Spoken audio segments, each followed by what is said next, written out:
오늘 갑시다. 오늘 친구 바쁘니까 일단 우리 첫 번째네요.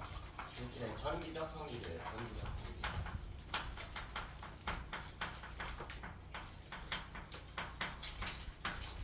그래서 이 고체 물질들을 전기가 얼마나 잘 통하느냐에 따라 세 가지로 나눠서 이야기할 건데, 첫 번째는 고체라고 부르는 물질.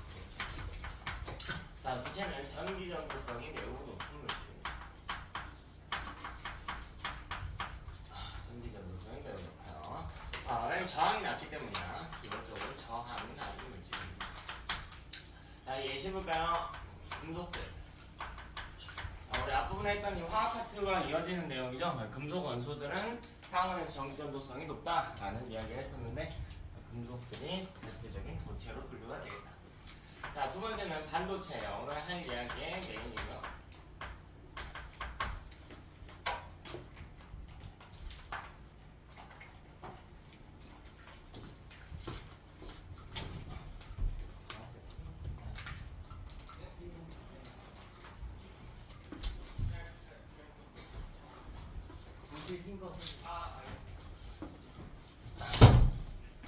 반도체. 자, 이거는 이 상온에서 전기 전도성이 거의 없어요.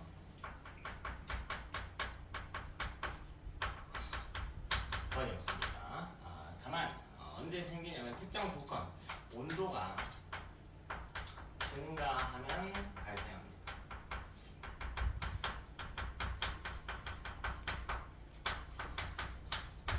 상온에서는 존재하지 않고요.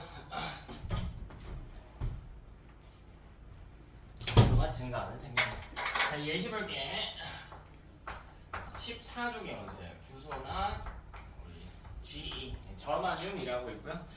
우리 일상에서는 게르마늄이라는 발음으로 많이 읽히고 있어. 자, 세 번째는 부도체. 아니 부자입니다. 다른 말로요, 절연체라고 쓰기도 합니다. 다음 전기 전도성이 거의 없습니다.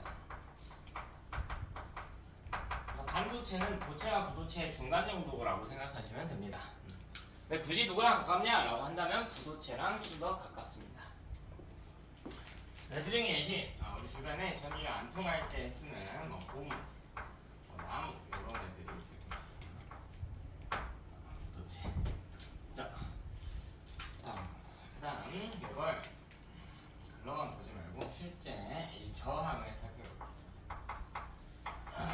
온도에 따른 저항.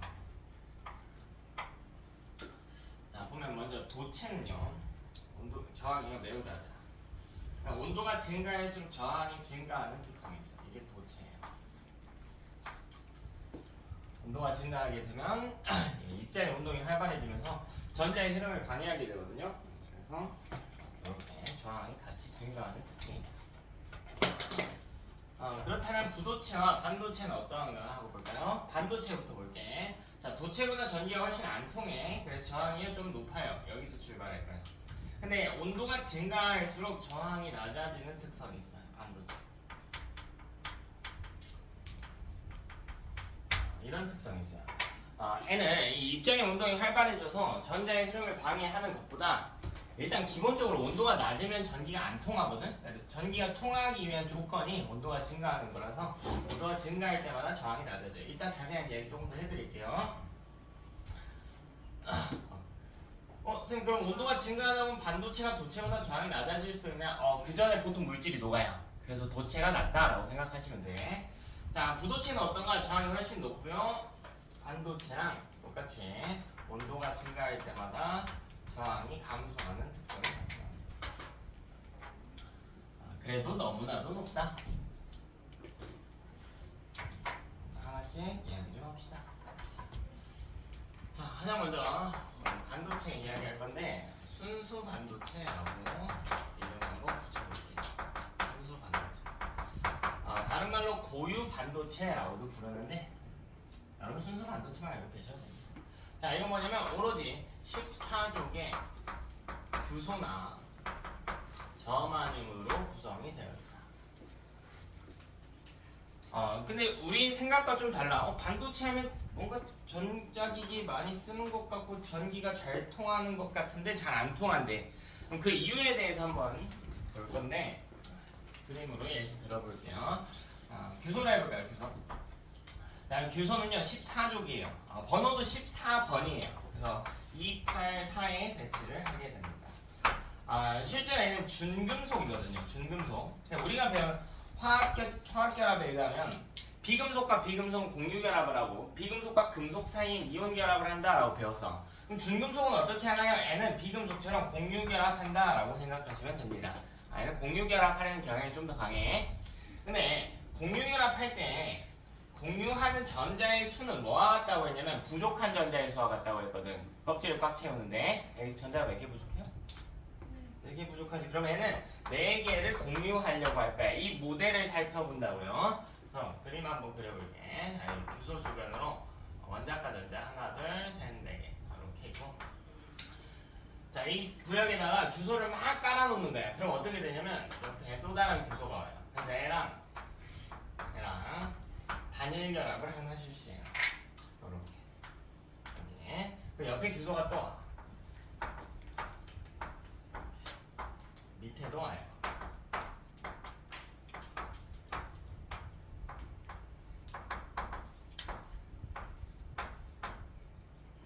그럼 각각 규소와 규소 사이에 단일 결합이 하나씩 형성이 돼서 총 가장 바깥쪽 궤도의 최외곽 전자를 마치 8개가 된 것처럼 행동하는 이런 모형이 형성이 됩니다. 나머지도 계속 반복적으로 결합해요. 계속 반복적으로 해요.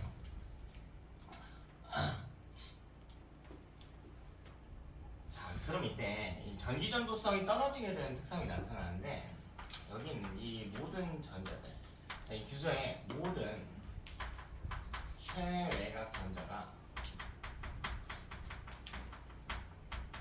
최외곽 전자 4개 있죠. 근데 4개 공유해야 되니까 이 4개를 모두 공유 결합에 참여시켰어. 결합에 참여하게 된다.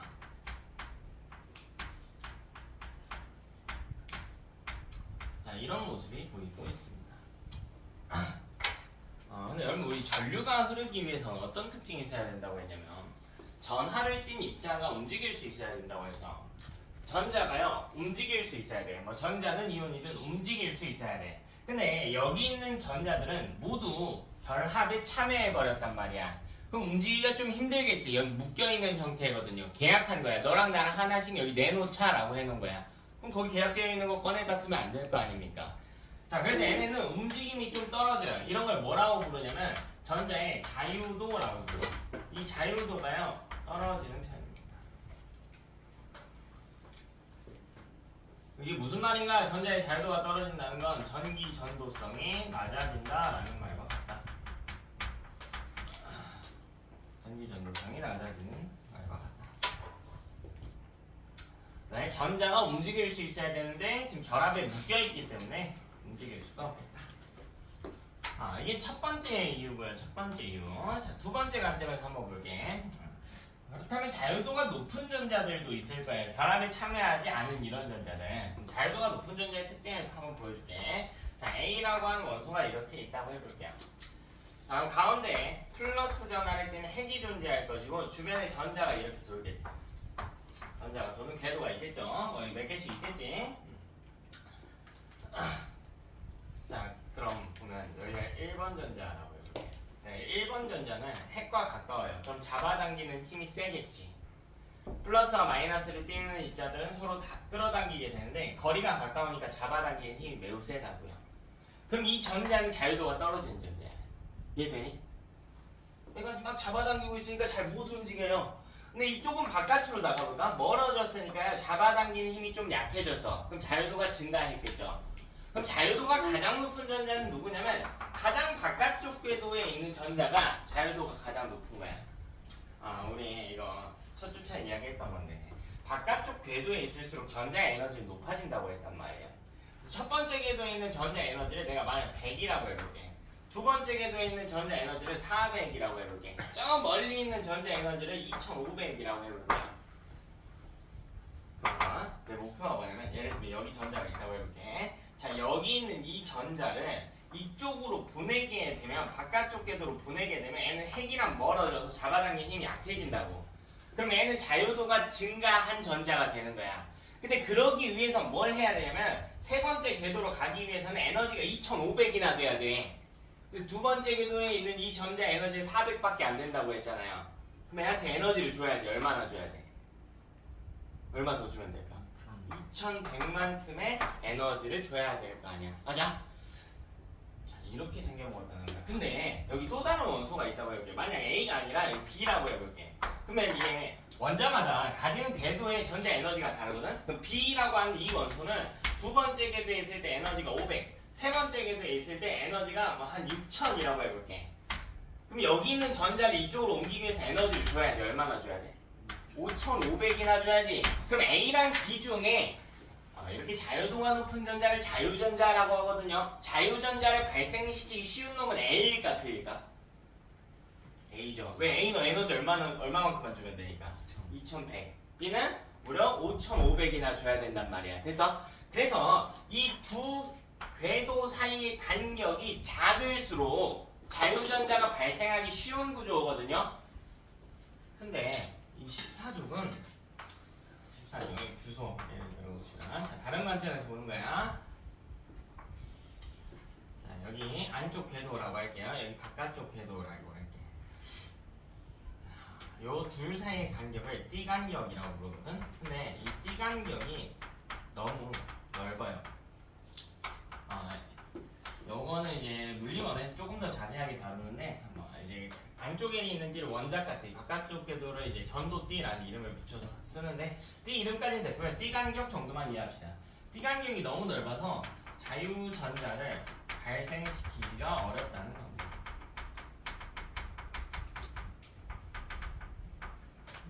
여기 있는 전자를 여기로 보내기 위해서는 에너지가 많이 필요하다는 거예요. 너무 많이 필요하다. 에너지가 너무 많이 필요합니다. 자, 이게 아까 그래프랑 이제 이어지는 거예요. 그렇다면 자유전자를 만들기 위해서는 어쨌거나 이 안쪽 궤도에 있는 전자한테 에너지를 때려 박아야 된단 말이야. 그리고 주변의 온도가 높다면 이 친구가 열 에너지를 공급받을 수가 있게 된단 말이에요. 그럼 전류가 좀 흐를 수가 있게 돼. 그래서 온도가 높아지면 저항이 떨어지는 특성을 가지고 있는 거야. 네? 조금 어려운 이야기인데요. 틀리 하고요. 다시 한번 읽어보면 이해될 거예요. 순수 반도체입니다. 그래서 결국 흐름을 보면 반도체가 우리가 알고 있는 것과 느낌이 좀 다릅니다. 오히려 전기가 안 통한다에 대해서 계속 이야기를 하고 있죠. 순수한 반도체는 전기가 오히려 안 통한대. 그렇다면 이걸 전기 전도성을 증가시키는 방법이 있는데 바로 이걸 불순물 반도체로 만드는 거예요. 그러니까 이름을 보면 좀 뭐 좋은 느낌은 아니죠. 불순물. 그러니까 순수하지 않은 물질입니다. 같은 말은 그냥 혼합물이라고 생각하시면 돼요. 뭐 더럽고 이런 느낌은 아니야. 자, 불순물 반도체. 자, 이건 어떻게 만드냐면 순수 반도체. 순수 반도체는 14족이거든요. 자, 여기다가 13족이나 15족의 원소를 추가하는 겁니다. 이걸 우리는 도핑했다라고 이야기할 거야. 도핑했다. 14족이나 13족의 원소를 14족에다가 13족이나 15족의 원소를 도핑했다. 도핑했다는 건 이제 뭔가 추가해서 어떤 성질을 끌어올렸다라는 뜻입니다.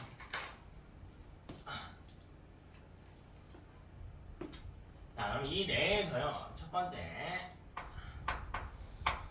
P형 반도체라고 하는 게 등장합니다.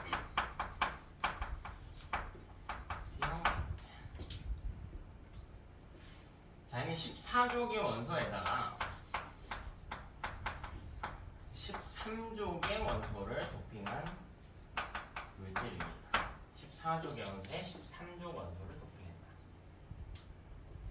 아까 요 그림 모델 좀 가져와 볼게요. 규소만 아까 갖다 놓은 건 순수였는데 이번에는 13족을 추가하겠죠. 13족 뭐 궁소, 알루미늄 같은 거 있겠죠? 궁소를 해볼까요? 궁소. 궁소를 가운데 이렇게 하나, 둘, 세 개란 말이지. 궁소는 5번 원소죠, 5번. 그러니까 전자 배치가 2, 3이란 말이야. 최각 전자가 3개밖에 없습니다. 3개. 자, 나머지 규소는 그대로 다 배치할게요. 가운데 규소만 붕소로 딱 바뀌었다라고 생각해 볼게.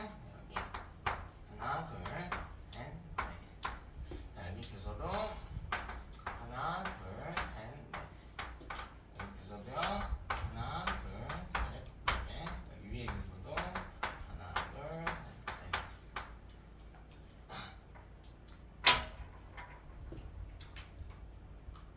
자, 그럼 결합에 참여할 거야. 여기 결합에 참여하죠. 여기 결합에 참여하지. 여기도 결합에 참여하지. 자, 근데 얘는 지금 문제가 있단 말이지. 자, 붕소는 13족의 원소이기 때문에 전자가 5개가 부족하단 말이야. 그럼 결합을 5번 해야 되지. 근데 이 그림에서는 4번밖에 안 했죠. 좀 쉽게 가져가 보자, 얘들아. 14족의 규소가 4방향에서 하나씩 공유해줘. 즉, 이 규소는 14족의 규소는 총 4개를 공유해 주는 거야. 근데 붕소는 13족이란 말이에요. 최애각 전자 몇 개밖에 없니? 3개밖에 없지. 그래서 3개만 결합에 참여하는 거야. 그럼 이렇게 합쳐봤자 몇 개 나와요? 7개 나왔지. 우리 목표는 몇 개 만드는 건데? 8개. 즉 부족하죠. 부족하지. 부족한 자리를 여기다가 하나 네모 박스를 쳐봅시다. 여기 하나가 있으면 좋을 것 같단 말이에요. 전자가. 근데 없지. 뭐 어떻게 13족인데 없죠. 자, 우리 이 빈 공간을 앞으로 뭐라고 부를 거냐면 양공이라고 부를 거야. 여러분이 처음 듣는 표현일 거예요. 양공. 자, 양은 플러스 전하를 띈다라는 거고, 공은 공간이에요. 공간. 자, 얘는 플러스 전하를 띄는 가상의 입자. 자, 실제 입자가 아닙니다. 가상의 입자. 왜? 공간이거든 사실. 근데 플러스 전하를 띈대. 이게 되게 이상한 거예요. 대체 빈 공간인데 아무것도 없는데 어떻게 플러스 전하를 띄냐 이 이야기야. 자, 두 번째 특징은요, 얘는 전자와 반대로 이동합니다. 자, 이게 무슨 말인지 한번 봐볼게. 무슨 말인지. 자, 여기다가요, 구역을 표시하고, 자, 왼쪽에다가 전자를 하나 갖다 놔요. 자, 오른쪽에는 전자가 없어요. 빈 공간은 하나 둡시다. 즉 양공이 있는 거죠. 자, 근데 뭐 할 거냐면 이 전자를 오른쪽으로 옮길 거예요. 오른쪽으로 옮긴 후의 상황을 볼까요? 어떻게 되냐면, 자, 오른쪽에 전자가 옮겨되고 왼쪽에는 양공이 옮겨집니다. 그죠?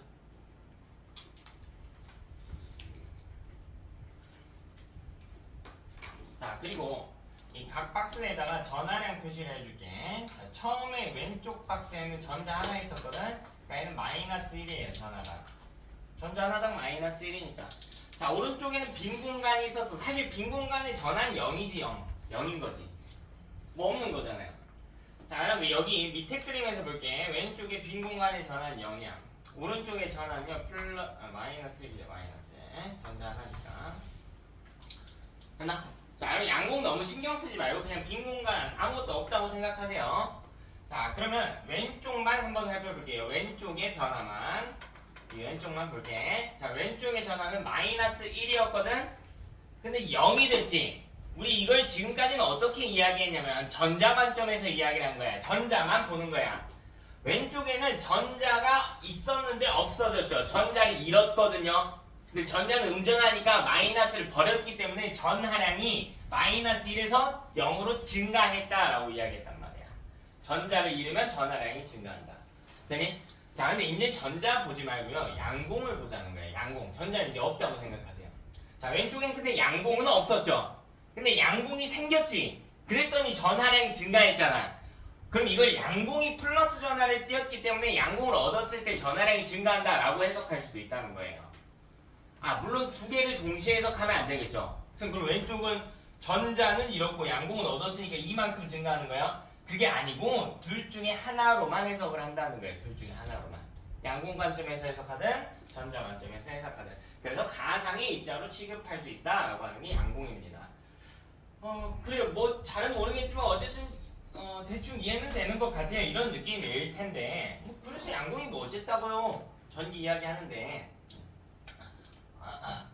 제가 여기 당신한테 좀 부탁을 해볼게. 윤영이한테 그냥 옆자리로 한 칸 가볼래? 라고 해볼게. 이 친구 옆자리 지금 비어있죠? 갈 수 있어 없어? 할 수 있지. 할 수 있지. 그치? 진우야. 진우 옆자리 지금 가득 차 있죠. 친구가 있지. 옆자리 갈래? 하면 갈 수 있어 없어? 없죠. 자, 우리가 움직이기 위해서는 옆에 빈자리가 있어야 돼. 전자도 마찬가지예요. 전자가 잘 움직이기 위해서는 옆에 빈자리가 있어야 된다. 그 빈자리를 뭐라고 불러요? 양공이라고 부르는 거지. 얘랑만 비교해봐도 여기 있는 전자는 움직일 공간이 없어요. 근데 여기 있는 전자는 움직일 수가 있잖아. 어쨌거나 저쨌거나 전자가 움직이면 뭐가 흐른다고요? 전류가 흐르게 된다고. 됐어? 그래서 양공 덕분에 전기전도성이 올라간 형태가 바로 P형 반도체입니다. 자, 그래서 이걸 뭐라고 표현할 거냐면 P형 반도체는 양공이 전하 나르게의 역할을 한다라고 할까요? 전하를 날라주는 물질이다 라는 뜻입니다. 이게 P형 반도체예요. 양공이 전하 나르게 역할을 한다.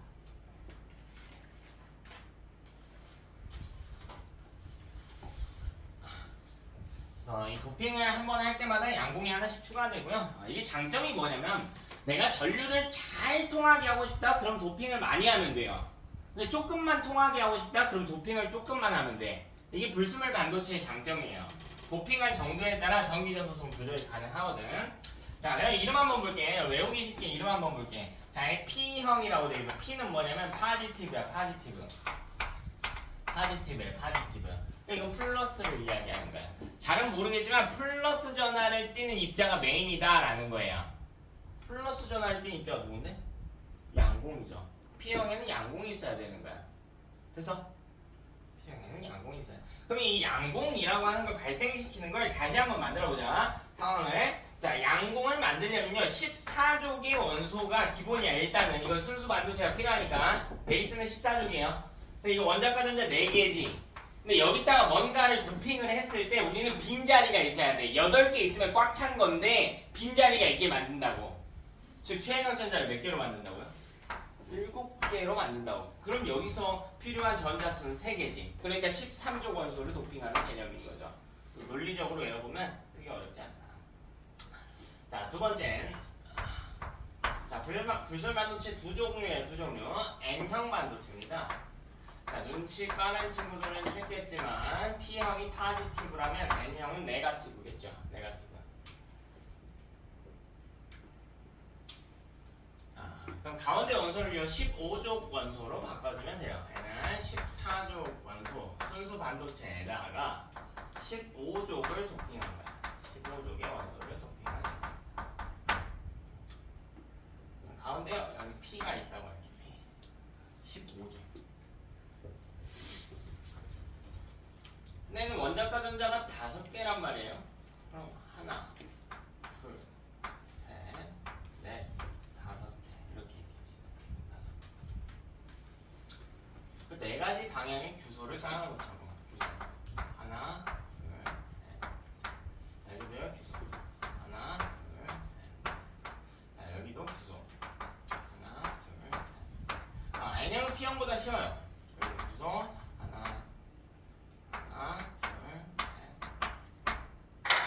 N형이 더 쉬워. 그러면 동류결합한 모델을 보면 여기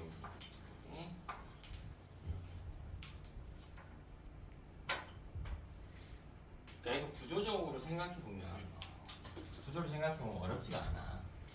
이 15족은 원자과 전자가 5개란 말이야. 14족은 몇 개? 4개잖아. 근데 우리 목표는 몇 개만 모으면 돼? 8개만 모으면 된다니까. 8개? 근데 이 둘이 모으면 9개잖아요. 전자 하나가 남는다고. 이 남아있는 전자는 결합에 참여시킬 필요가 없는 전자예요. 이 전자는 결합에 참여시킬 필요가 없어요. 그렇잖아. 얘 빼고도 8개가 되거든. 15족이면 하나 남을 거 아니야. 14족이랑 결합했을 때. 그러면 이 친구는 움직일 수 있는 전자가 되는 거야. 자유도가 높은 전자. 우리 아까 이거 무슨 전자라고 불렀어요? 자유전자라고. 자유전자라고.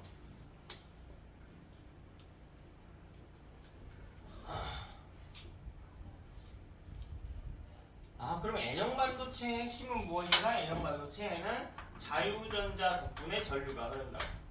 자유전자가 전하 나르게의 역할을 한다고. 즉 P형과 N형은 도핑하는 원소의 족도 다르고요. 만드는 방법도 다르고요.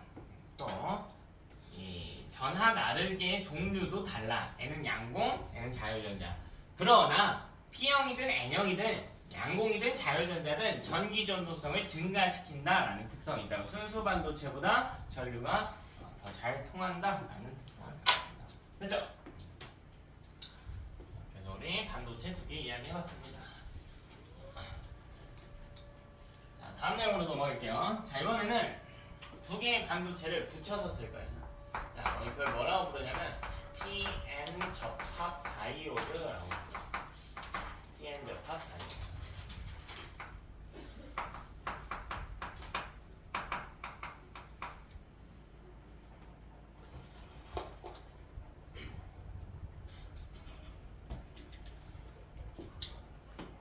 PN 접합 다이오드라고 부를 겁니다.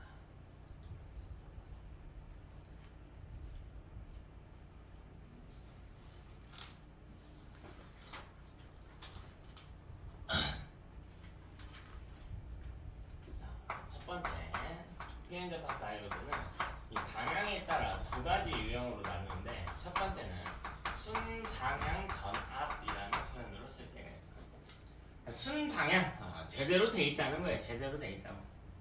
전압이 걸리는 방향이 제대로 돼 있다고. 쉽게 이야기하면 극을 제대로 연결했다는 겁니다. 우리 회로를 좀 가져와야 되고요. 다이오드라고 할 때 이 다이는 뭐냐면, 다이는 두 개라는 뜻이, 두 개. 오드는 극이거든요. 두 개의 극이 존재한다라는 거야. 그러니까 회로라는 뜻이에요. 회로. 그거네. 전기회로 이거 봤잖아. 기억나냐 얘들아? 긴 게 무슨 극이야? 긴 게? 긴 게 무슨 극이죠?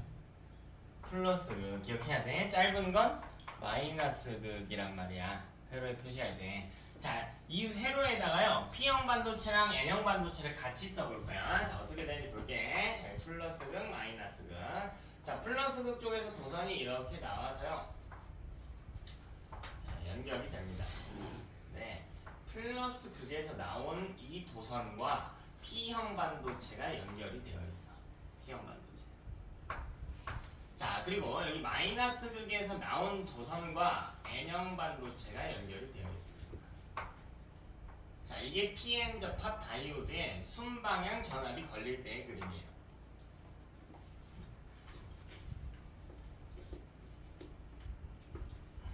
뭐 이게 어쨌다고요? 했는데, 이 그림을 한번 봅시다.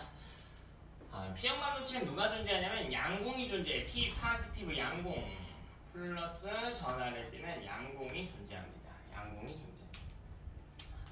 자, N형 반도체는 누가 있냐면 마이너스 전하를 띠는 자유전자가 존재해요. 자유전자. 그죠? 입자를 제가 그림을 안에 그려봤어요.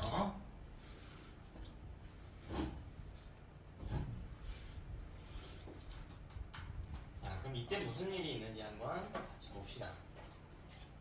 P형 반도체에는 양공이 있다고. 자, 그림 보면 P형 반도체와 플러스 극이 이어져 있거든. 근데 P형 반도체에는 양공도 플러스 전하를 띠고요, 플러스 극도 당연히 플러스 전하를 띨 거 아니야. 그러면 둘은 서로 어떻게 할까? 플러스와 플러스는 서로 어떻게 하니? 밀어내지. 근데 이 극은 무거워서 못 움직이고요, 양공이 가벼워서 움직일 거야. 이 극은 그대로 있는데 이 극이 양공한테 야, 너 나로부터 좀 멀어져 라고 밀어내는 거예요. 밀어내는 거. 그럼 이 양공은 플러스 극이랑 멀어지기 위해서 왼쪽으로 갈까 오른쪽으로 갈까? 얘랑 최대한 멀어지려면, 거리를 벌어지려면, 그렇지, 오른쪽으로 가야지. 얘네가 일로 가는 거야. 일로 가는 거야. 오른쪽으로 가서 이렇게 움직인다. 자, 그리고 여기 있던 자유전자도요, 왼쪽으로 갑니다. 그래서 왼쪽으로 이렇게 이동하게 됩니다. 왼쪽으로.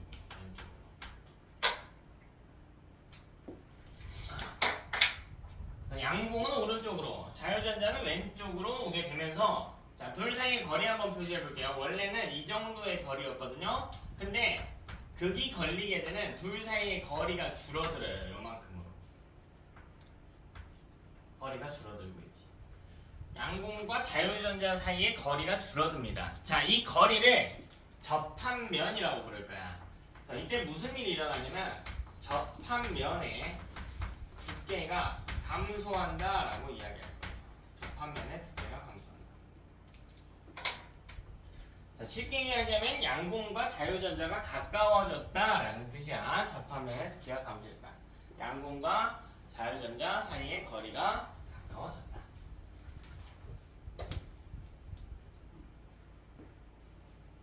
그럼 이때 무슨 일이 일어나는가? 양공과 자유전자가 가까우면 빈자리가 가까워졌다는 거야. 내 옆에 빈자리가 있다? 그럼 움직일 수 있거든요.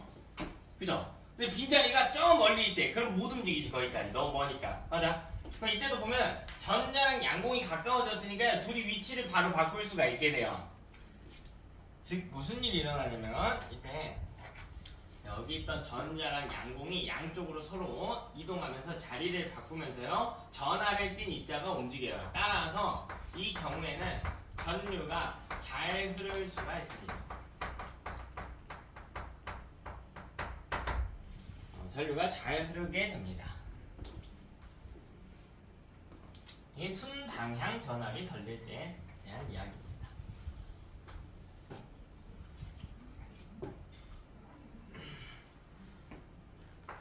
두 번째, 역방향 전압이 걸릴 때.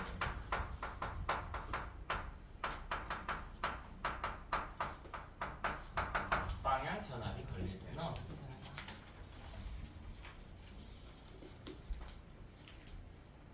이걸 만드는 법은 아주 간단해. 순방향 전압에서 극만 뒤집으면 돼요. 자, 마이너스 극, 플러스 극 위치만 뒤집어주면 됩니다.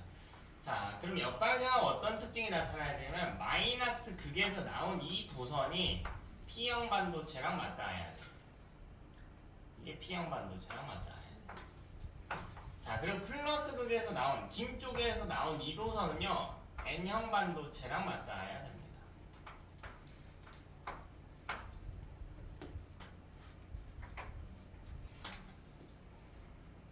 그럼 무슨 일이 일어나는가? 자, P형 반도체는 양공이 있대. 플러스 전압이는. 자, N형 반도체는요 자유전자가 있대. 자유전자.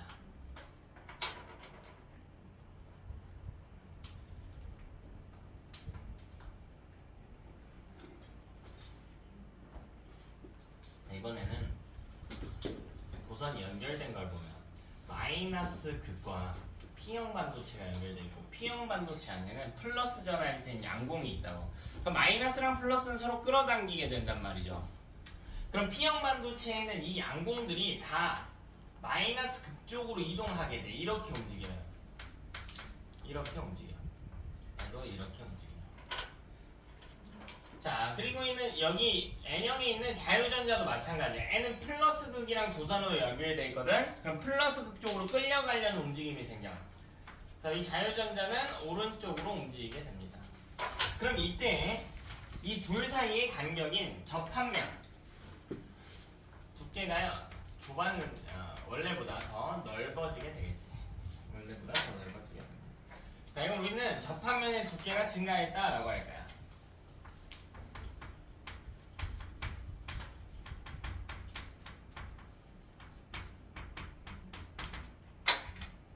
그럼 전류가 흐르지 않게 됩니다. 전류가 흐르지 않게 됩니다. 그럼 역방전하면 전류가 안 흐르는데 왜 쓰는 건가요? 전류 차단의 목적으로 쓰는 겁니다. 역방전하면 전류 차단의 목적으로 쓰는 거예요. 멀쩡히 흐르는 거 뭐 스위치로 끄면 되는 거 아닌가 할 수가 있는데 상황을 좀 이해하면 좋은데 너네 학교에서 안 하는 학교가 더 많을 것 같은데 아니다. 2학년 걸로 하자. 2학년.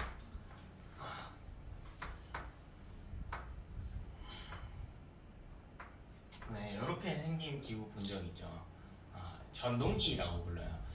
전류를 흘려보내주면 운동하는 이 기계, 돌아가는 기계를 이야기하거든요. 그래서 어떤 그림이 있었냐면 이거는 기억 안 나도 돼. 자, 이 오른쪽 길을 따라서 제가 여기 오른쪽 길을만 색칠해 볼게. 이 색칠된 길을 따라서 전류를 흘려보내주게 되면 양쪽에 있는 도선이 힘을 받게 돼요. 이쪽 도선은 아래로 힘을 받고요. 이쪽 도선은 위로 힘을 받거든. 그래서 얘가 회전하게 돼. 이거. 근데 얘가 회전하게 되면 반바퀴 돈 후의 상황을 그려볼게. 이렇게 반바퀴를 돌았단 말이야. 그럼 여기 오른쪽에 있던 이 빨간 선이 왼쪽으로 올 거야. 고개는 왜 받고 있지?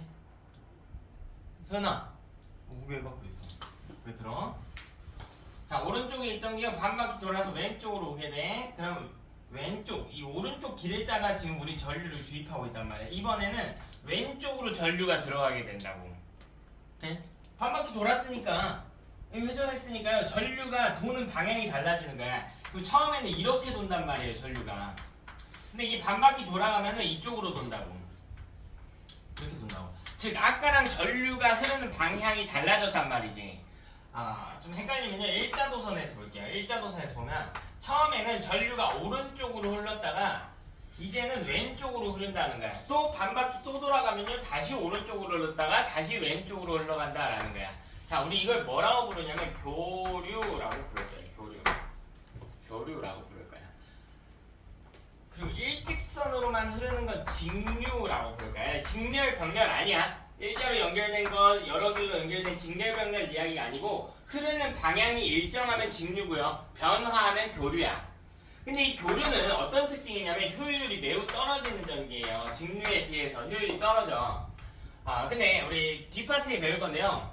우리나라에서 혹은 전 세계에서 만드는 전기의 대부분은 어쩔 수 없이 교류 방식을 채택할 수밖에 없어요. 만들 때는 교류로밖에 거의 못 만들거든? 그럼 이걸 직류로 바꿔줄 필요가 있다는 거야. 직류로 바꿔주면 효율이 증가하게 되거든요. 그럼 이 친구의 역할이 이거라고. 자, 지금 이때 전류는요. 전류는 플러스 극에서 나와서 도선 따라가서 마이너스 극으로 간단 말이에요. 전류는 이렇게 돈다고, 이렇게. 그럼 이렇게 돌 때는 흐를 수 있게 해줘요. 순방향 전압에 걸리니까. 근데 이 그림 기준 시계 방향으로는 전류가 흐를 수가 없게 된단 말이야. 반시계로 돌던 애가 시계로 흐르려고 하면 차단시켜버리는 거예요. 너 이쪽으로는 가지 마 라고 하는 거지. 다시 왼쪽으로 가려고 하면, 반시계로 가려고 하면 오케이 지금은 가, 이렇게 되는 거라고. 그래서 이 Pn급 합 다이오드의 핵심이 무엇인가? 이 친구의 역할이야, 역할. 얘는 교류의 전기를 직류로 바꾸는 역할을 수행합니다. 전류가 한쪽 방향으로 흐를 수 있게 해줘요. 이걸 뭐라고 부를 거냐면 정류작용이라고 부를 거야. 정리해준대요. 흐를 류자입니다. 흐르는 방향을 정리해준대. 한쪽으로. 네, 흐르는 방향을 정리해준대.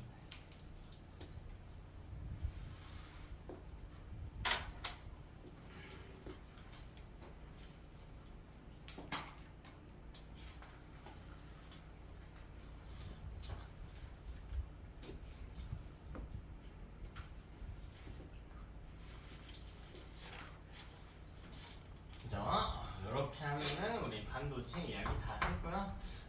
간단하게 반도체 활용 예시에 대해서만 이야기합시다. 자, 첫 번째, 방금과 같이 반도체를 가지고 Pn급 합 다이오드를 만들 수 있대. 줄여서 다이오드라고도 씁니다. 다이오드. 핵심 역할만 정리할게요. 오늘 좀 바빠가지고. 자, 얘는 정류 작용을 수행한다. 이걸 줄여서 그냥 다이오드라고도 해요. 자, 두 번째는 이 다이오드의 기능을 추가한 건데 광다이오드라고 부르는 물질입니다.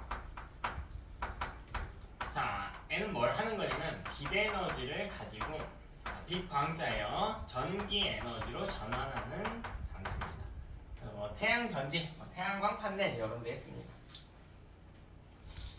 어려운 이야기는 아니고요. 가운데 플러스 전압을 띠는 핵이 있고 주변에 궤도가 있다라고 할 때 제가 안쪽에 있는 전자를 바깥쪽으로 보내게 되면 애가 자유전자가 되면서 전기전도성을 증가시켜준다라는 이야기를 했어요. 근데 바깥쪽으로 보내기 위해서 애한테 에너지를 때려줘야 된다라고 했단 말이야. 애가 에너지를 받아서 바깥쪽으로 나가면 자유전자가 돼서 전류를 흐를 수 있게 해준다라는 이야기를 했죠. 그 에너지를 빛에너지로 주겠다고. 이게 광다이오드입니다. 전자한테 에너지를 빛에너지를 줘서 바깥쪽 궤도로 옮기겠다. 자, 세 번째는 발광다이오드입니다. 발광다이오드. 이름이 좀 다르죠. 얘는 발광, 빛을 발산하는 다이오드다라고 생각하시면 돼요. 영어로요. 빛을 내는 기계다라고 해서 Light Emitting Device 줄여서 LED라고 불러요. 우리가 LED라고 부르는 게 바로 발광다이오드다. LED 역할은 무엇인가? 광다이오드랑 반대입니다. 얘는 전기 에너지를 줬을 때 빛 에너지의 형태로 바꾸는 것이다. 이게 발광다이오드입니다. LED. 자, 그럼 LED에 특징이 2개 정도 더 있는데 첫 번째 특징은 자, 얘는 어쨌든 반도체란 말이야. 그럼 도핑할 거예요. 이 도핑하는 원소에 따라 색이 달라집니다. 그래서 다양한 색깔을 낼 수가 있어요. 어떤 원소를 도핑하냐에 따라 다양한 색깔을 낼 수가 있어요. 흰색을 낼 수도 있고요. 파란색, 빨간색 다 가능합니다. 그래서 우리 LED 전구들 보면 색깔 다양하게 낼 수 있죠. 자, 네 번째는 유기 발광 다이오드.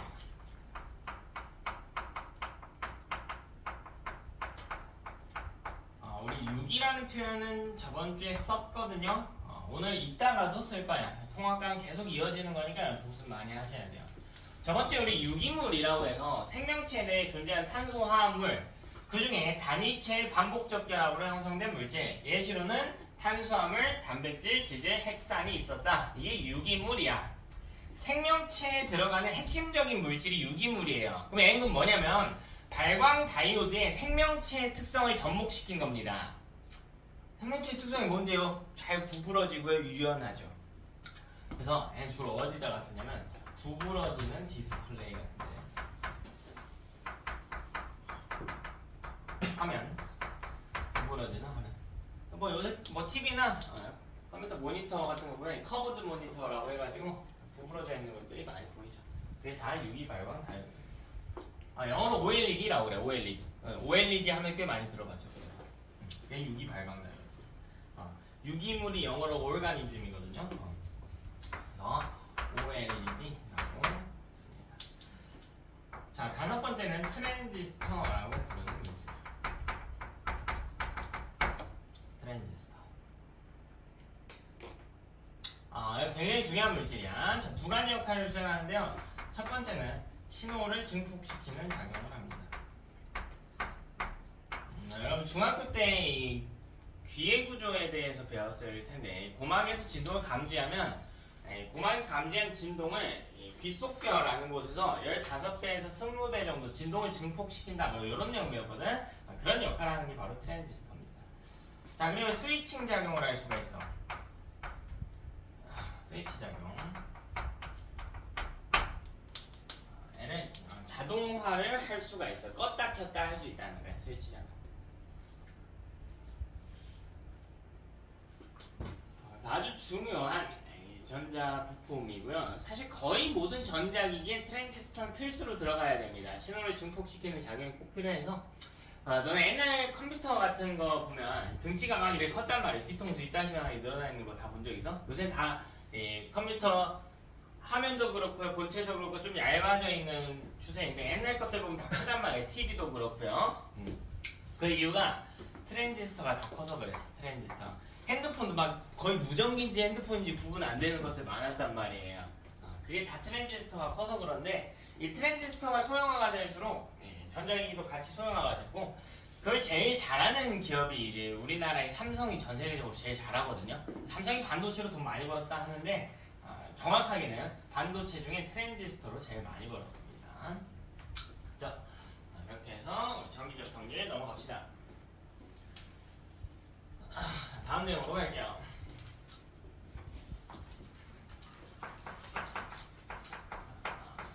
이제 지구과학 파트로 넘어갑니다. 지구 시스템.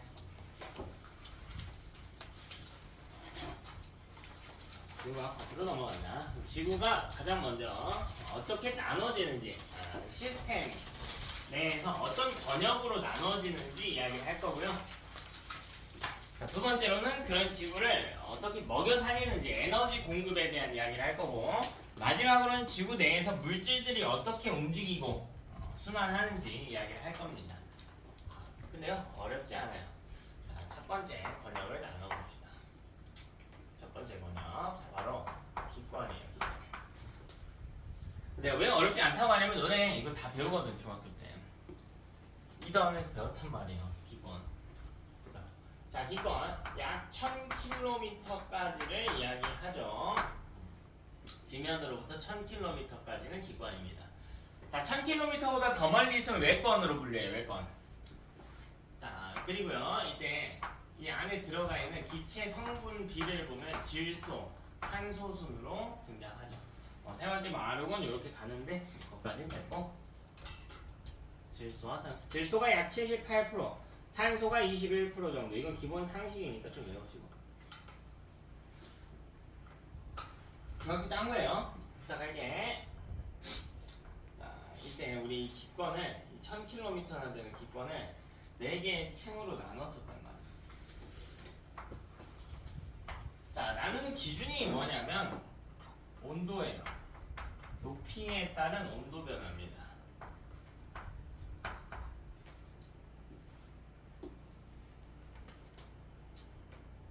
높이와 온도의 상관관계를 나타냅니다.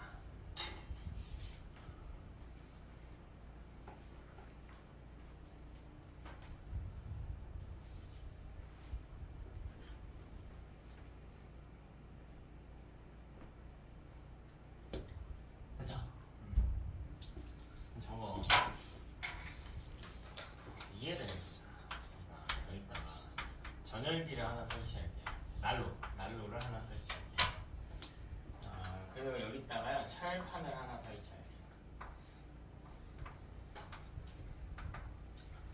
그리고 이 전열기로부터 일정한 간격마다 표시를 좀 해볼게요. 자, 여기 1번 지점, 2번, 3번, 4번, 5번, 6번, 7번, 8번, 9번, 10번. 그래서 10개 정도의 지점으로 나눠볼까요?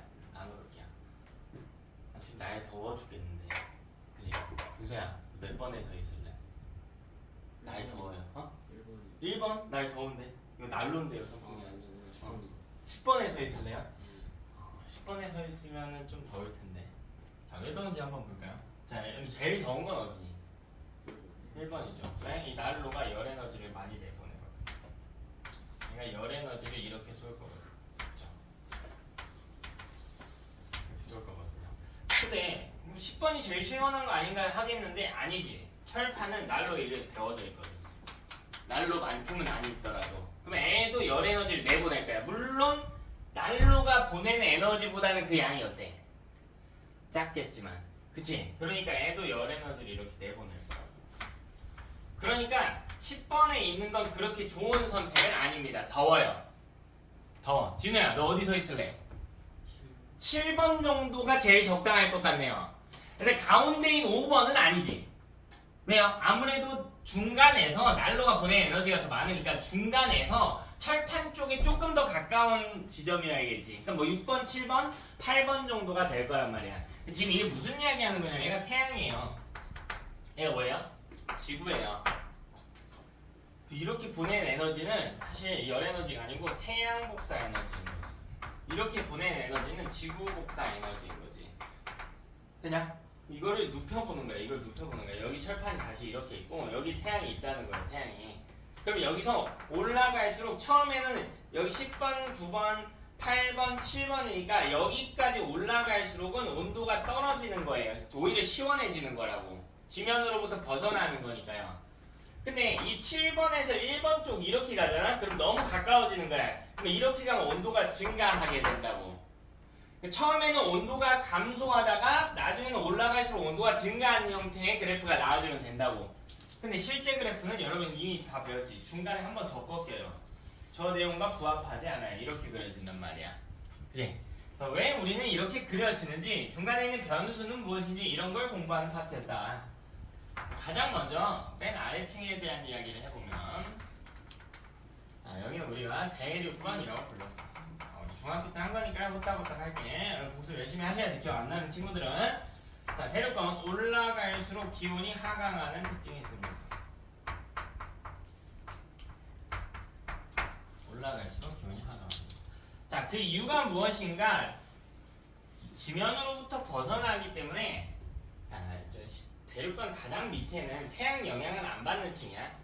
이렇게 내보내는 지구 복사 에너지를 갖는 층이야. 한 10번 정도 되거든요. 10번, 9번. 올라갈수록 지구가 내보내는 에너지, 지구 복사 에너지.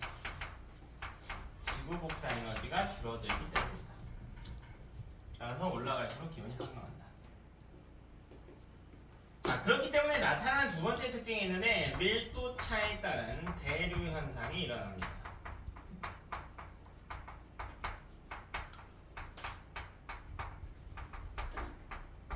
밀도 차에 따른 대류 현상이 일어나. 자, 저게 무슨 말인고? 대륙권 기준 아래쪽에 있는 공기는 따뜻하단 말이지. X값이 더 크죠. 온도가 더 높습니다. 자, 그리고 대륙권의 위쪽에 있는 이 공기는 차갑단 말이죠. 차가워요. 근데 물체에 온도가 증가한 친구들은 어떤 특징이냐면 부피가 늘어나요. 근데 부피가 늘어나면 무슨 일이냐면 밀도가 감소해. 밀도는 부피분의 질량이니까요.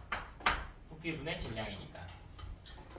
그럼 뜨거운 애들은 밀도가 낮다라는 특성을 갖게 되고, 밀도가 낮은 친구들은요 위쪽으로 올라가려고 해요. 이렇게 위로 올라가려고 합니다. 자, 위쪽에 있는 찬 공기는, 상대적으로 찬 공기는 아래로 내려오려고 하는 특성을 가지고 있다. 자, 이걸 우리는 뭐라고 부르나? 대류라고 부른대. 이미 중학교 때 다 배웠던 것들이죠. 대류라고 부른대. 대류의 핵심은 밀도차입니다. 밀도차. 그래서요 위아래로 움직이는 걸 대류라고 그래. 공기로 하자면 이 공기의 수평적인 흐름은 바람이라고 불러야 되는 거고요. 위아래의 흐름은 대류라고 불러야 되는 거야. 자, 세 번째 대류권은 공기의 대부분이 위치해. 공기의 대부분이 존재합니다. 사실 높이로 치면 여기가 한 11km거든요. 약 10km. 기권의 가장 끝은 1000km라고 했단 말이야. 높이로 따지면 100분의 1밖에 안 되는 아주 작은 구역인데 공기의 90% 이상은 대륙권에 몰려있죠. 왜요? 왜 대륙권에 있니 공기는? 왜 거의 다 대륙권에 있을까? 왜 여기 있어? 왜 위에 안 있고 밑에 깔려 있을까? 중력 때문이지. 아니, 중력 때문이죠. 중력 때문에 공기의 대부분이 존재한다. 자, 따라서 유일하게 기상현상이 일어나는 층입니다.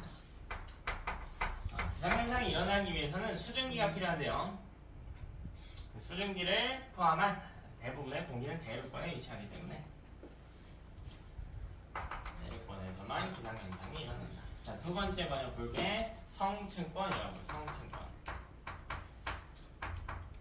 성층권은 지금 그림 봤더니 위로 올라갈수록 온도가 증가하는 특성이 보이네. 올라갈수록 기온이 증가하는 모습이 보입니다. 올라갈수록 기온이 증가합니다. 그렇다면 그 이유는 무엇인가? 성층권 위치로만 보자면 이 그림 기준 한 9번 정도거든. 그러니까 사실 이 복사 에너지 관점에서 보면 올라갈수록 아직은 시원해져야 되는 구간인 거야. 근데 아직 시원해져야 되는 구간인데 변수가 있어서요 올라갈수록 기온이 상승한다는 거예요. 이거 우리 다 배웠죠? 이거 뭐 때문입니까? 성층권에 뭐 있나요? 오존. 그렇지. 오존층이 뭐 해버려요? 자외선을 흡수하게 되지. 이 변수가 있는 거지. 그러니까 복사 에너지보다 애가 더 영향이 큰 거야. 오존층이 자외선을 흡수하기 때문에 올라갈수록 기온이 상승하는 특성이 나타난다. 자, 그러다 보니 성층권 입장에서 아래쪽에 찬 공기가 깔려있게 되고 위쪽에는 따뜻한 공기가 깔려있게 돼요. 따라서 대류가 일어나지 않습니다. 대류 현상이 발생하지 않아. 자, 그럼 이 말은 위아래로 흔들리지 않는다라는 뜻이 되고요. 이걸 우리는 안정한 층이라고 불러요. 위아래로 흔들리지 않아. 안정한 층이에요. 자, 그러다 보니 비행기 항로로서 많이 쓰이죠. 비행기의 장거리 항로로서 많이 쓰입니다.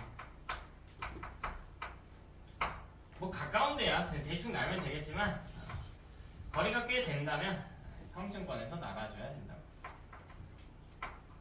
왜 대륙권에서 날면 뭐 기상현상의 영향도 받고 대류현상의 영향도 받기 때문에 성층권에서 날아주면 좋대.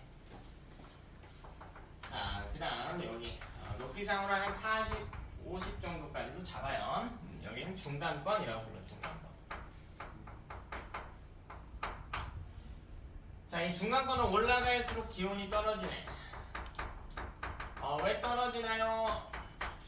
자, 이 그래프 기준 막 절반이 넘은 것 같고 그런데 실제 비율을 반영한 그래프가 아니야. 높이 40km라고 했거든. 근데 기권의 총 높이가 1000km라고 했잖아. 절반은 커녕 10분의 1도 못 왔어요. 20분의 1도 못 왔어. 그러니까 아직 한참 아래예요. 아직 한참 아래야. 어디냐면 한 8번 정도인가요? 8번 정도. 아직 한참 아래. 한참. 잘못 적었네. 여기가 40이네. 중상권에 끝자락은 80 정도. 한참 아래, 한참 아래. 자, 그러면 얘는 왜 올라갈수록 기온이 하강하나요? 대륙권과 똑같아요. 지구 복사 에너지가 줄어들기 때문입니다. 선생님 그럼 올라갈수록 태양 복사 에너지는 많이 받는 거 아닌가요? 그러니까 아직까지는 지구 복사 에너지 영향이 더 큰 구역인 거지. 그럼 얘도 대류 현상 일어나겠죠. 대류 현상 일어나죠. 자, 그리고 중간권에서 나타나는 두 번째 특징. 대부분의 유성은 중간권에서 관측이 됩니다.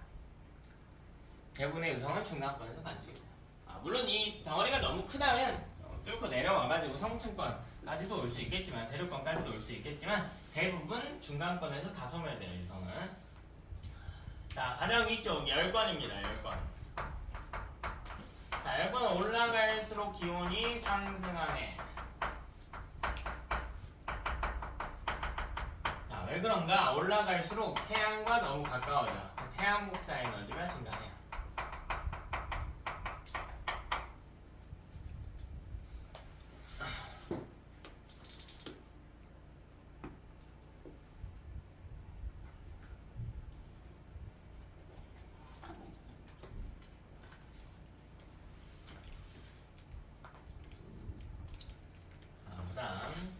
대류가 일어나지 않고요. 올라갈수록 기온이 상승한다는 건 이미 아래쪽에 찬 공기가 깔려있다는 거니까 대류는 일어나지 않는다. 자, 대신 뭐가 관측이 되냐면 열권에서 오로라가 관측이 됩니다. 자, 그리고 인공위성이 존재합니다.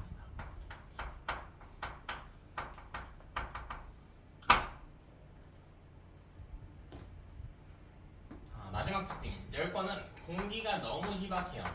공기가 매우 희박해. 왜? 중력에 의해서 공기 대부분은 아래로 깔려 있으니까. 자, 그럼 어떤 특징이 있냐면 일교차가 매우 크게 나타난다.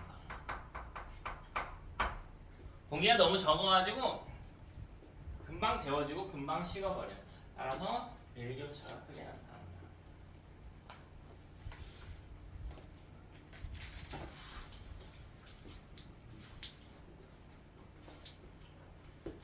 이렇게 해서 기권에 대한 정리 끝.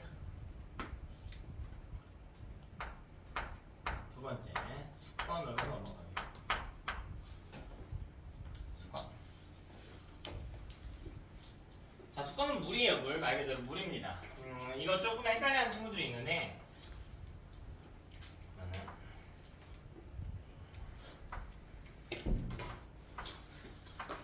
우리나라 한번 볼까요?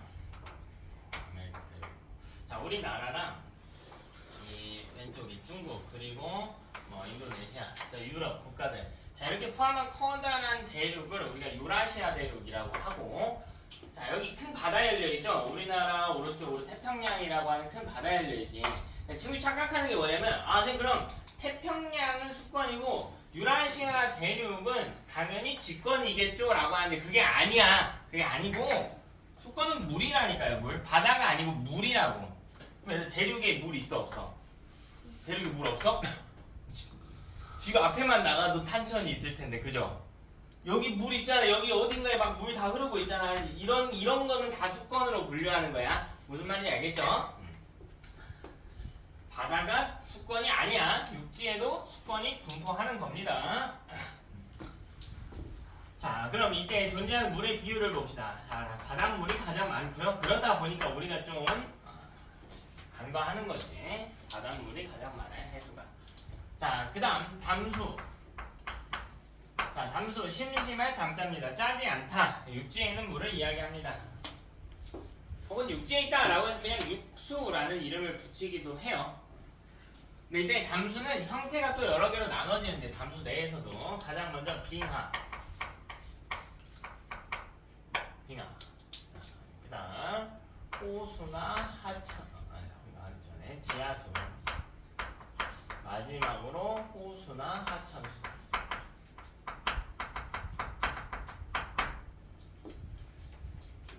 이게 지구에 존재하는 물의 비율입니다. 해수가 약 97%, 담수가 3%인데 그 중에 1.5에서 2% 정도는 빙하. 이제 나머지가 이제 지하수와 호수나 하천수. 자, 그럼 이 수권에 있는 이 해수의 연직 수온 분포 그래프도 우리 봐야겠지. 이것도 여러분 중학교 2학년 때 7단원에서 배웁니다.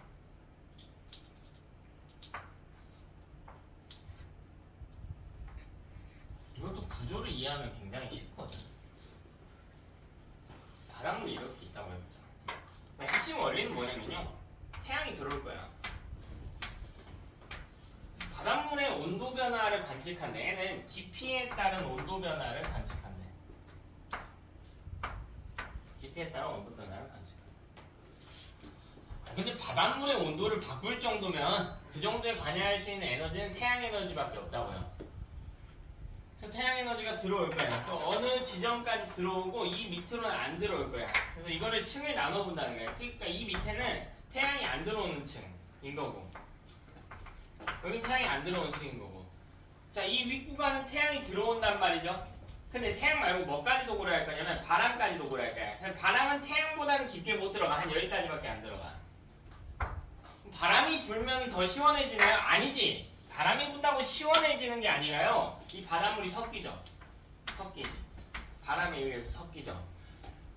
심플하게 보면 밑으로 내려갈수록 온도는 줄어들어야 돼요. 태양 에너지가 줄어드니까. 근데 이 가장 윗구간은 바람이 들어오기 때문에 온도가 낮아지질 않는다고. 여기가 섞인다고요. 섞인다고.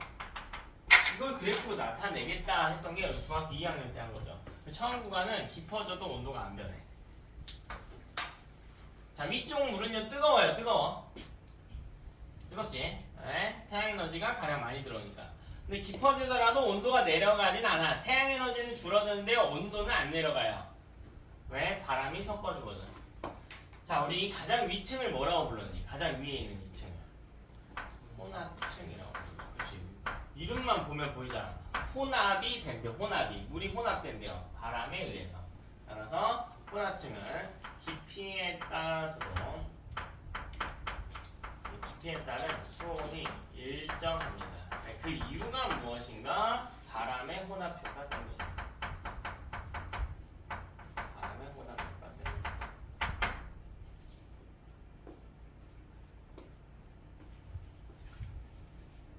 그럼 혼합층이 어디까지인가요? 혼합층은 바람이 들어오는 곳까지. 따라서 바람이 강할수록 두껍습니다.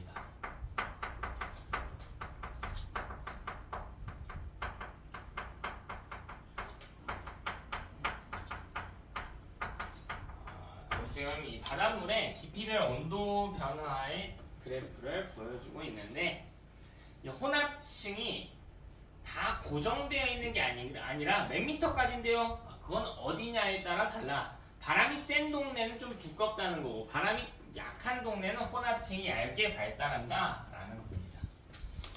자, 그럼 여기서 조금 더 내려와 볼까요? 자, 두 번째 구역입니다. 깊어질수록 온도가 떨어졌네. 바람이 안 섞어줍니다.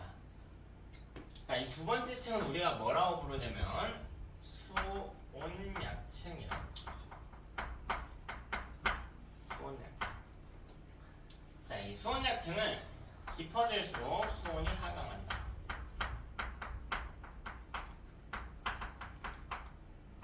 수온이 하강한다. 다음에 태양 에너지가 줄어든다. 깊어질수록 도달하는 태양 이때 수온약생에서 나타나는 특징이 아래쪽에 있는 물은 차갑고 위쪽에 있는 물은 따뜻하단 말이야. 찬 놈은 아래로 가려고 하고 따뜻한 놈은 위로 가려고 하는데 찬 놈이 이미 아래에 있고 따뜻한 놈이 이미 위에 있단 말이죠. 그럼 대류가 안 일어난다 라는 뜻과 같다고.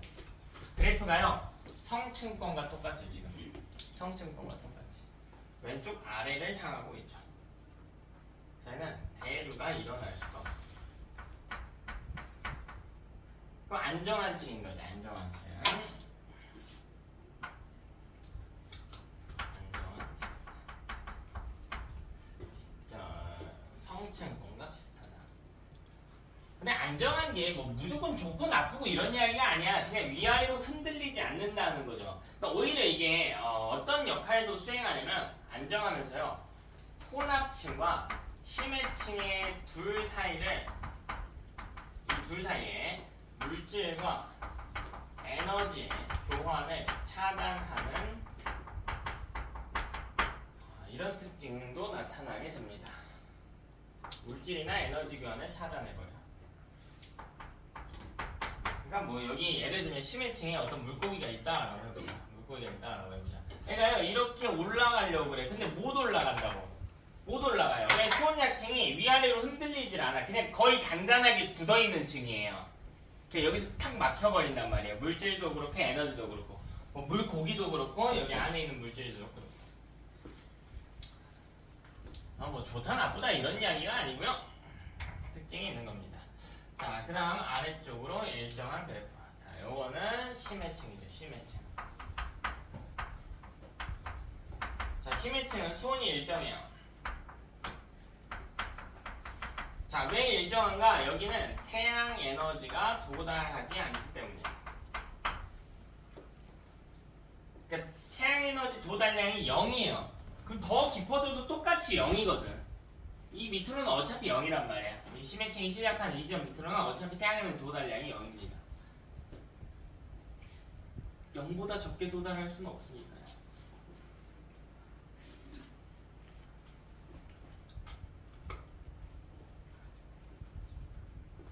표현을 좀 잘해야 되는데 이런 표현을 해봅시다. 자, 우리나라 위도 한 37도 정도 중위도에 분포하고 있죠. 자, 그럼 이 중위도와 저위도의 바닷물의 온도를 비교해보자는 거예요. 저위도 적도 부근 아프리카 있는데 거기는 이제 같은 면적당 도달한 태양 복사 에너지가 훨씬 많단 말이에요. 그러면 적도의 바다가 뜨겁겠죠 라고 하겠는데 표현이 좀 잘못됐어요. 혼합층이 뜨겁지. 혼합층이 적도의 혼합층이 우리나라의 혼합층보단 뜨거울 거야. 근데 심해층의 온도는 똑같다고요. 자, 북극도 마찬가지야. 북극 바다하고 우리나라 앞바다하고 뭐 동해 바다하고 혼합층의 수온을 비교하면 그때는 우리나라가 높겠죠. 근데 심해층은 똑같다고요. 심해층은 똑같다고. 왜 심해층의 정의가 뭐냐? 이 이름이 좀 잘못됐어. 우리나라 기준으로 깊게 분포하는 거지. 심해층은 태양이 들어오지 않는 곳이에요. 태양이 들어오지 않는 곳. 깊네 많네의 문제가 아니야. 그치? 그래서 얘는 수온이 일정한데 계절, 위도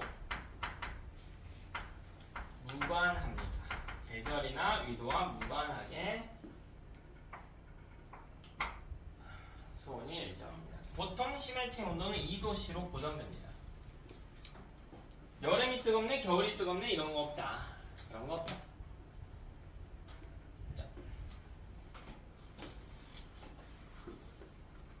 이게 제일 기본 그래프고요.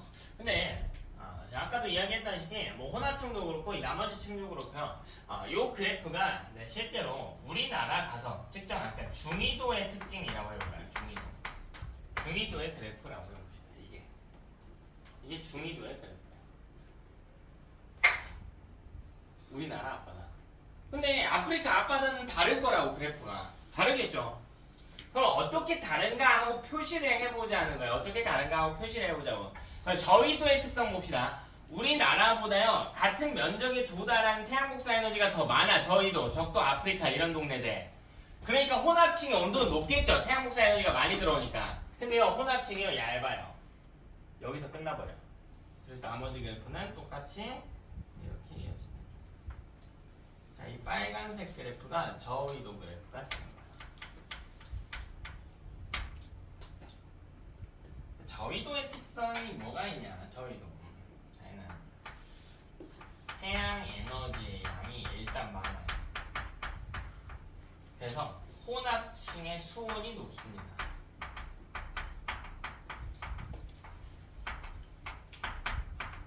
혼합층의 수온이 높아요. 자, 그러다 보니 어떤 특징이 나타나냐면 혼합층의 수온이 높으니까 혼합층과 심해층 사이에 이 온도 간격을 보는 거야. 이 온도 간격. 이 온도 간격도 넓어지거든. 수온약층이 온도가 더 넓게 분포하게 돼. 수온약층이 온도가 넓게 분포해.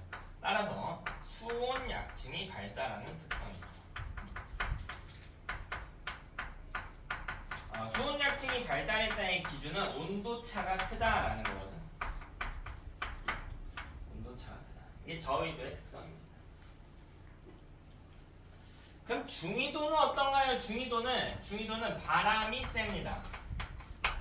바람이 세요. 자, 그래서 어떤 특징이 나타나냐면 저위도보다 혼합층이 더 깊게까지 들어가. 그래서 중위도는 혼합층이 두껍게 발달한다.